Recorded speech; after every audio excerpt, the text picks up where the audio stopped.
रख हौसला वो मंजर भी आएगा, रख हौसला वो मंजर भी आएगा, प्यासे के पास चलकर खुद समंदर भी आएगा।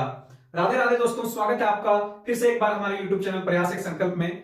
आप लोगों को पता है कि कल क्लास 10th का सोशल साइंस का एग्जाम होने वाला है और मैंने कई सारे वीडियोस क्लास 10th के सोशल साइंस के लिए आप लोगों को पहले ही बना दिया है। जिन लोगों ने अभी तक क्लास 10th का वो वीडियो नहीं देखा है वो जाकर आप हमारे YouTube चैनल में जाएं और उन सारे वीडियोस को देख लें, क्योंकि वो सारे वीडियोस आपके लिए बहुत ही इंपॉर्टेंट होने वाले हैं।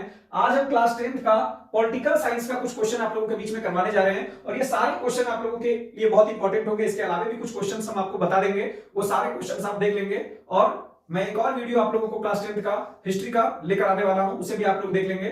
तो चलिए बिना देर किए हम लोग जुड़ जाते हैं आज अपने क्वेश्चंस के साथ। तो हमारा आज का पहला क्वेश्चन है कि भारतीय संविधान को अधिकारों को कितने सूचियों में बांटा गया है। भारतीय संविधान में जो अधिकार हैं, ठीक है, आप लोगों को पता होगा कि भारतीय संविधान में जो हम लोगों को अधिकार दिए गए हैं उन अधिकार को कितने सूचियों में बांटा गया है।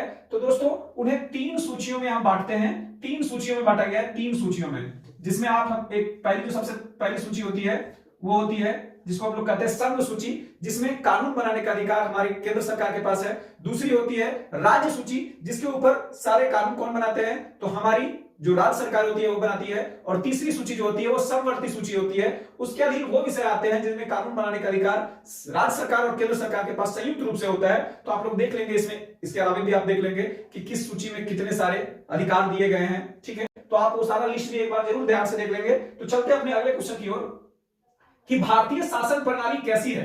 तो दोस्तों जो भारत की प्रणाली है, भारत का जो प्रणाली है शासन प्रणाली, वह संघात्मक शासन प्रणाली है। याद रखेंगे कि भारत की जो शासन प्रणाली है वो संघात्मक है। हमारे यहाँ कई स्तरों पर सरकारें चलती है, केंद्र स्तर पर, राज्य स्तर पर, उसके अलावा स्थानीय स्तर पर भी पंचायत सरकारें और जो हमारा नगर पालिका होता है वो चलता है। तो हमारे यहाँ संघात्मक सरकार की व्यवस्था है, संसदीय प्रणाली है, जिसमें कार्यपालिका, विधायिका और न्यायपालिका जो है वो साथ मिलकर क्या करते हैं, हमारे यहाँ शासन करते हैं लोकतंत्र में। तो चलते हैं अगले क्वेश्चन की ओर कि भारतीय संविधान के 8वीं अनुसूची में कितने भाषा को शामिल किया गया है। तो दोस्तों आप लोगों को पता है कि हमारे जो भारतीय संविधान का जो 8वीं अनुसूची है, ठीक है, कुल 12 अनुसूची है हमारे संविधान में, जिसमें 8वीं अनुसूची में भारत के 22 भाषाओं को शामिल किया गया है। याद रखेंगे 22 भाषाएं हमारे 8वीं अनुसूची में शामिल है। एक बार आप उन भाषाओं को देख लेंगे, बड़ा ही आसान ट्रिक है, मैं उसका ट्रिक भी बता दूंगा बाद में।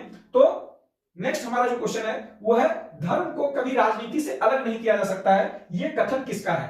तो भारत के राष्ट्रपिता महात्मा गांधी ने कहा था कि राजनीति को धर्म से कभी अलग नहीं किया जा सकता है। तो ये कथन जो है वो महात्मा गांधी का है, लेकिन इस कथन से उनका अभिप्राय धर्म को राजनीति में शामिल करने से नहीं था, बल्कि उनका ये कथन था कि राजनीति जो होना चाहिए वो धर्म के अनुरूप होना चाहिए, ठीक है। तो भैया अगला क्वेश्चन हम लोग चलते हैं अपना कि नारीवादी आंदोलन की शुरुआत किस देश से हुई थी। तो दोस्तों याद रखेंगे कि जो नारीवादी आंदोलन है, उस नारीवादी आंदोलन की शुरुआत जो हुई थी वो यूनाइटेड स्टेट्स ऑफ अमेरिका से हुई थी। अमेरिका से इस नारीवादी आंदोलन का शुरुआत हुआ था। बड़ा इंपॉर्टेंट क्वेश्चन आप लोग जरूर देख लेंगे, नारीवादी आंदोलन, जिसमें नारियों के लिए, महिलाओं के लिए, पुरुष के समान अधिकारों का बात किया जाता है। पूरे विश्व में ये फेमिनिज्म फैल चुका है। तो नारीवादी आंदोलन का शुरुआत जो हुआ था वो अमेरिका से हुआ था। अगला क्वेश्चन है हमारा कि स्थानीय सरकारों में महिलाओं के लिए कितने स्थान आरक्षित किए गए हैं। तो आप लोग देखते होंगे आजकल जो स्थानीय सरकार है, पंचायती राज है, उसमें 1/3 जो सीटें होती हैं, 1/3, 1/3 जो सीट है, अर्थात आप कह सकते हैं अगर इसे प्रतिशत में कहें तो 33% जो सीट है वो महिलाओं के लिए आरक्षित कर दिया है। चलते हैं अपने अगले क्वेश्चन की ओर कि भारतीय कम्युनिस्ट पार्टी की स्थापना कब हुई थी। तो दोस्तों इसे याद रखेंगे कि भारतीय कम्युनिस्ट पार्टी की स्थापना 1925 में हुई थी, ठीक है।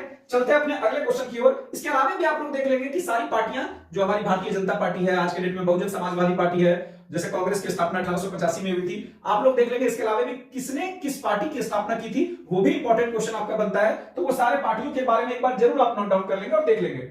चलते हैं अगला क्वेश्चन की ओर कि भारत में राजनीतिक दलों को मान्यता कौन देता है। तो एक संस्था भारत में है, election commission of India. Bharat में राजनीतिक दलों को मान्यता देने वाला जो संस्था है वो है चुनाव आयोग, इलेक्शन कमीशन ऑफ इंडिया।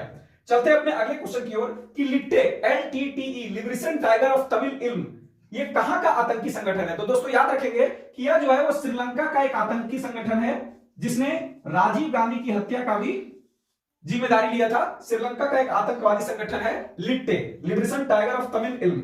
चलते हैं अगले क्वेश्चन की ओर कि जल संकट किस देश में लोकतांत्रिक चुनौतियों के रूप में उभरी है। तो दोस्तों लोकतांत्रिक चुनौतियों के रूप में जो उभरी है वह विश्व में जो उभरी है किस देश में, तो वो बोलीविया एक देश है जहां पर जल संकट गहराया हुआ है। तो इसके कारण काफी उथल पुथल भी बचा राजनीतिक कई संकट वहां भी आए, ठीक है। तो आज याद रखिएगा बोलीविया में।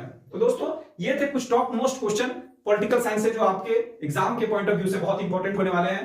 आप जो भी लोग अभी तक हमारी पुरानी वीडियोस जितने हैं सोशल साइंस के वो नहीं देखें, एक बार जरूर जाके देख लें। वहां से पूरे क्वेश्चन आपके आने की संभावनाएं हैं और सारे मुसीबतों से आपको आगे बढ़ते जाना है। और पिछले दिनों जो एग्जाम के पेपर लीक हुए उन सभी बातों को भुलाते हुए एक नए सिरे से अपने एग्जाम दें। मैं एक बार पुनः आप लोगों को बेस्ट ऑफ लक कहता हूं और बने रहे हमारे चैनल के साथ। ज्यादा से ज्यादा इस वीडियो को लाइक करें, शेयर करें, सब्सक्राइब करें और हमारे फेसबुक चैनल को फॉलो करना ना भूलें। धन्यवाद, मिलते हैं आपसे अगले वीडियो में।